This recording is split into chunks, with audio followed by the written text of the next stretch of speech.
G'day everyone, I'm the man called Kemosabe, the man with the plan from the land down under, and this is my review of The Embrace by Michael Oden, Dean James and Paul Billick.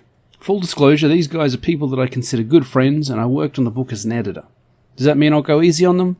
I don't know. I still don't understand how microaggressions are supposed to work. How am I supposed to figure out my subconscious? As always, I'll just try to be honest. The Embrace is the story of a murdered son and a mourning father reunited via supernatural means, one looking for justice, the other for vengeance. The Embrace wrapped up its campaign at $16,000, and while digital version has been sent out to backers, problems with the printed edition has hampered physical fulfillment. Oden is constantly updating backers on the state of fulfillment, however, and is clearly working towards a resolution. I often say about this character, the Embrace, his concept and design was so good, I was jealous I didn't think of it first. The name, the look, the backstory, it resonates with me. Me wanting to have created your creation is about the highest praise I can give any piece of media. The story begins with Clarence, the aforementioned father, having a meeting with the chief of police. The chief is telling Clarence that the investigation into his son's death has gone as far as it probably will, and the crime will have to remain unsolved. Dean's pencils take on a kind of surreal Twin Peaks effect here. The whole scene feels like we're watching it through beer goggles. Detached from what's actually happening to him, Clarence spirals into his nightmare memory of the night his son was murdered. He's woken from his reverie by a lady cop who sends him through to the chief's office. The presence of the fly, huge and intruding in the next page, just adds to the off-kilter effect. You can feel Clarence's whole world slipping even further into the abyss. The one thing he has to hold on to, justice for his son, now seems all but impossible. I have to credit Michael Oden here. A lot of revenge movies, particularly regular Joe Becomes Angry vigilante movies, show us the whole process, the happy life, the awful crime, the anger, the grief, the injustice, the slow turn from architect to cold steel-toting street cleaner. Oden's opted to start us in the thick of it. Clarence is already at the turning point. He's lost everything. He's ready to make a move one way or the other. This is a 48-page book. Oden knows people buy superhero books to read about superheroes. He didn't spend 10 or 20 pages building this point. We start the story with a man on the edge of reason, on the edge of sanity, and the hapless police chief has just cut Clarence's last lifeline. There are some great lines here, some moving imagery that makes up for the in media res beginning. I often talk about the motivation mechanism, that perfunctory death or murder that needs to occur before 80s action heroes would get motivated to storm the bad guy's island dictatorship. Many of these fall flat and are wasting time, or in the case of comics, page real estate, to get us to the point where we want to be, in the action, right at the critical turning point. I referred to The Crow as a great example of this in a previous video. We never see the full crimes committed against Eric and Shelley. We see hyper-intense flashbacks, a few seconds at a time, that hint at Shelley's awful fate. That's so much more effective and time-saving than a chronological recount of what happened up to this point. Another story that handles this well is the classic Out for Justice. It starts with Steven Seagal looking for Richie because Richie killed their childhood friend. We don't have long, panting, rose-coloured flashbacks of the three scrappy tykes growing up together. Seagal's intensity and drive sells the emotion. So too is it with Oden's writing paired with Dean's art. Clarence's raw, unmeasured responses, his anger, his frustration, has him snapping at the very people that are trying to help him. The next moment he collapses in grief and the chief holds him and tells him it wasn't his fault. There's a lot of emotion crammed into these first few pages, and Clarence's mood swings add to the feeling that he's not well, he's not balanced, he's unstable, and who knows what he might do next.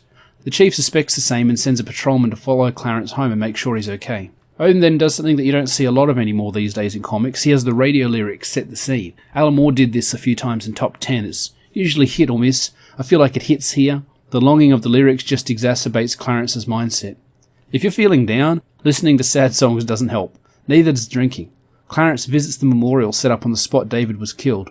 He talks to David, or at least to his memory, and it's raw and confronting. Oden uses stark language that shows how vulnerable people are in this book. There are times you feel like an intruder bearing witness to this fictional character's most private moments. If you're a parent, particularly a father, these scenes will hit you so hard. You can't help but, as an intelligent, empathetic human, to transpose your own self onto these ideas and feelings. In this way, Oden relies on you to make connections to what's going on with your own experiences. It's grounded and honest and almost mundane. How relevant is one man's grief in the grand scheme of things, on a national, global or galactic level? Not a lot maybe, but what if that man was you? Next is a risky moment in storytelling. Clarence pulls a gun and admits he's not strong enough to go on without his son, to go on in a world where justice is left undone and the bad guys get to go free. There's a bit done in media a lot where the good guy kills the bad guy and gets revenge on him for whatever life was taken earlier, wife or kids. It doesn't really matter what version of the story it is. And after he's killed the bad guy, he admits he doesn't feel any better. Nothing's changed. Sometimes it's somebody else bringing this idea into his mind. His own private Jiminy Cricket asking if they feel better after killing the killer. And in Hollywood, the answer has usually been no. Killing the bad guy doesn't remove your grief, and I believe rather than no that this is true. However, sometimes, maybe 2 or 3 times that I can think of, the hero responds with something like, I didn't kill him for revenge, I killed him because I couldn't stand to live in a world where the one that I loved is gone and their killer is free. I couldn't live in a world that's so unbalanced, I had to balance things again. It's one of my favourite bits in all of media. Not killing for revenge, but killing to stay sane. Because if the killer of your loved one gets away with it, if they get to live in a world where your loved one is gone forever, you will go insane, you will lose your mind to grief and rage. It's not revenge, it's not selfless retribution, it's a very selfish, very individual motivation. It's all a sane man can do in the face of an insane situation. I see strains of that here. Clarence is gone, his mind is irrevocably damaged. He can't see any way forward. He's planning to take his own life. He had a gun, this isn't a spur-of-the-moment decision. How many stories begin with the protagonist planning to kill himself? But as far as redemption arcs go, suicide is pretty much the bottom of the barrel. Clarence has nowhere to go now but up. Just as Clarence's finger curls around the trigger, David's voice jolts him back to reality. He assumes he's hallucinating or drunk, but it is David standing in front of him, or at least his ghost. The quickness with which Clarence accepts this speaks to me towards his state of mind, so desperate for anything else that even something as bizarre as a walking, talking ghost of your murdered son seems like a better alternative. His joy turns to horror, however, as he is forced to watch, in gruesome detail via some kind of psychic connection, David's murder from his perspective. Dean James's art really shines in this scene. The figures of the killers emerge from the car that ran Clarence down as shadowy, shapeless monsters, like a child would see them. The whole scene is shot from the height of David's eye line. We are as small in the scene as he is, and as powerless as Clarence was. There's a little bit of hinting at the story here, the identities and motivations of the killers, but that's drowned out by another presence, glowing white hands reaching out to swarm and encompass Clarence. When he wakens, he is the Embrace, garbed in a ghostly suit with a design that Dean just absolutely crushed. He took the idea of a costume with hands on it and came up with this. I reckon this is the superhero design of 2021, better than anything new the mainstream was pushing this year. Honourable mention to Paul Billick's incredible colours here, the way he transitions from the dread and glare of the blood-red horrors about to be committed to the otherworldly and haunting green glow that becomes the Embrace's signature is masterful. David, now a voice in Clarence's head due to the symbiotic nature of the Embrace's power, enthuses that they get to be a superhero together, and in classic dad fashion, Clarence suggests caution. There's no time to take it slow as the beat cop, the chief assigned to Clarence, sees the Embrace and threatens to open fire. The Embrace tries to show he's not a threat by raising his hands, or 6 of them. The panicked cop shoots the Embrace, to no effect. Clarence surmises the Embrace is bulletproof. Using his ghostly limbs, the Embrace disarms the policeman, who then flees. Knowing that David recognised his killer, Clarence wants revenge.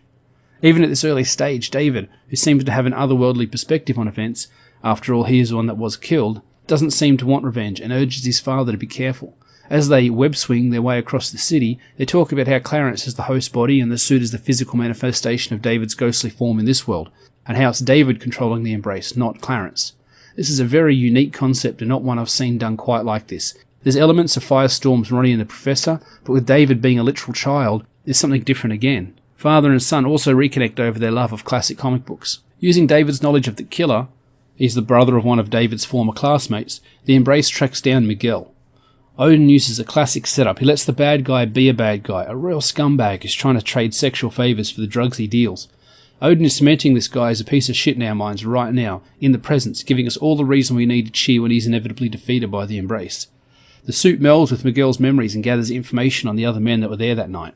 Clarence compels the Embrace to kill Miguel with his own blade, but David takes control, petitioning his father for justice, not revenge, quoting the ethos of the comics they both love to assuage his father's rage.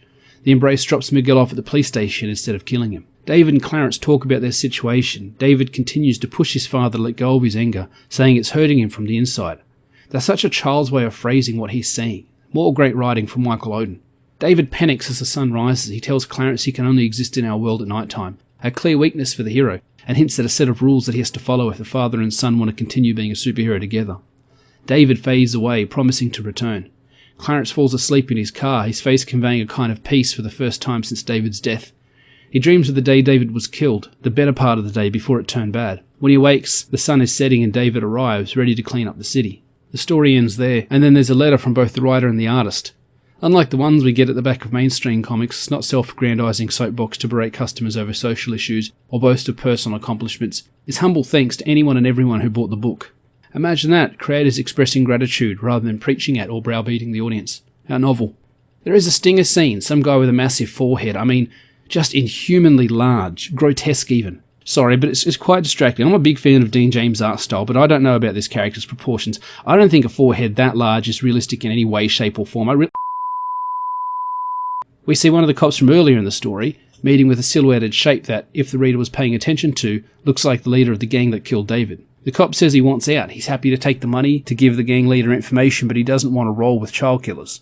He tries shooting at the leader, to no effect, and is in turn killed by the shadowy figure who is revealed on the final page of the book to be something more than human himself. Michael Oden has done a great job of setting up a new IP. It's striking, memorable. It sticks close to its supernatural roots and influences without being derivative. Yeah, it's parts of the Crow, Spawn, and the Darkness, but not really that much like any of them. Oden has infused the story with a lot of heart. Any parent, but particularly any father, will recognise the very real, very raw emotions and concepts that are present. Every father's worst nightmare. To not only outlive your son, but to be helpless to save him. We meet Clarence as a broken man, and just when we think he can go no lower, that he has lost all hope, we see him ready to attempt suicide. It's full on, it's visceral and confronting. Who of us could say how we'd react in that situation? Oden adds some nice touches, the cops gossiping about Clarence. They see him as weak, they blame him for his son's death as much as the gangbangers who did the deed.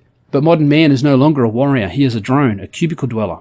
Clarence has had his killer instincts bred out of his line, and when faced with torment, grief and humiliation, decides to take the coward's way out. His pain is palpable, it's confronting. Like any horror movie, it's only as scary as you let it be. When I watched The Exorcist for the first time, I had to sleep with the lights on for a couple of nights. Some people might laugh at that, but demonic possession scares me. It's a terrifying concept. I could have sat through the movie laughing at the effects, mocking the acting and the storyline. I could have made light of everything that was happening on the screen and taken the sting from the film. I could have mocked it until it was all gauche papier-mâché effects and pea soup sprayed from a hose. Anything can be laughed into obscurity. Conversely, if you allow it, if you immerse yourself in it and let the story do its job, if you come to it with an open mind ready to receive the story, you can be rocked by some powerful fiction that makes you ask yourself some hard questions. Starting the protagonist at the bottom of the barrel made us sympathise with Clarence. Those of us who can imagine what he is going through, even in a small way, are desperate for things to get better for him. And while they do, the limitations of David's ability to be present and spend time with his father are nearly as sad as he's lost in the first place. He's still a ghost. He'll never grow, change, learn, fall in love. He won't have kids. Clarence will never become a grandfather. I can't wait to meet the man my son will become. Clarence will never have that opportunity. There are levels of pathos here that I didn't expect in 48 pages of comic books, and while Oden leaves plenty of threads for future story and plots, we get a neat wrap-up of the first part of the Embrace's quest for justice. One of the opposition's pawns have been taken off the board, but there are plenty of other, more powerful and resourceful criminals to take down. Add to that the identity and gender of the mysterious lady who allowed David to return to the physical world, and the rules she says he must follow, as well as the inhuman figure at the end of the book, and there is plenty of intrigue for the Embrace to uncover in future issues. Dean James' art is a great match for the book. High contrast, big areas of black and white. His style suits the night-heavy narrative. As a young artist, Dean improves with every project, but something that impressed me with his work, having seen a lot of it over the last 2 years, is how reckless he is with his compositions. He's not bound by conventions like a lot of veteran artists. He's already pushing boundaries on how a page can be composed. The cynical might say that he doesn't know any better, but these compositions land, they work. I don't think it's inexperience, I think it's a design mindset not bound by laborious conventions. No art school rigor tells him what will or won't work. I can imagine old heads telling him, "Hey kid, you can't do that." And with all earnestness, Dean looks up from his drawing board and says, "Well, why the hell not?" The dialogue and language is raw. Not that it's full of cursing or anything, but there's a register of speech that comic fans, particularly old comic book fans, are used to. It's a conceit. No one really talks like it in real life. But like most written fiction, actual dialogue with the ums and ahs and broken sentences and half-spoken words would clutter up the pages. Instead, comics presents an idealized version of dialogue. Well, most comic book writers. In this ideal speech is raw language, visceral exchanges. Clarence is a man planning to take his own life. His vulnerability and nakedness makes for difficult reading.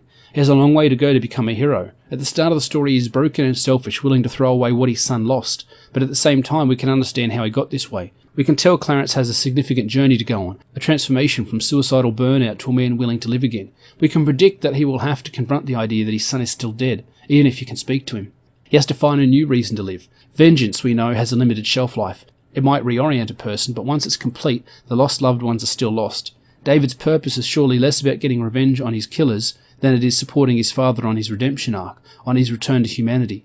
The Embrace reads like a great first episode of a new show. Smart and modern, with clear roots set in classic supernatural fare with just enough spandex to stop the Embrace from feeling completely out of place in a Marvel comic. While the first 48 pages is a complete story, it's clearly a smaller part of a larger whole, a larger finite story that Oden and Dean have worked out.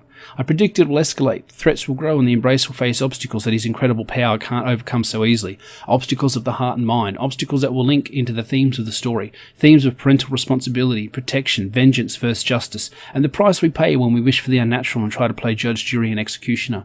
It's a tried and true story, rooted in classic tropes of fiction. Stories such as these are immensely satisfying, hitting that sweet spot between familiar and challenging, forcing you to consider what you do in similar circumstances. Great fiction should do these things. It should challenge us, it should entertain us, it should reward us, and it should distract us. I posit that The Embrace does all these things, and it does them well. A deeply personal work inspired, by his own admission, by events in his own life. This is Oden's best work to date, and I look forward to seeing what he and artist Dean James and colourist Paul Billick do next, on this title and in others.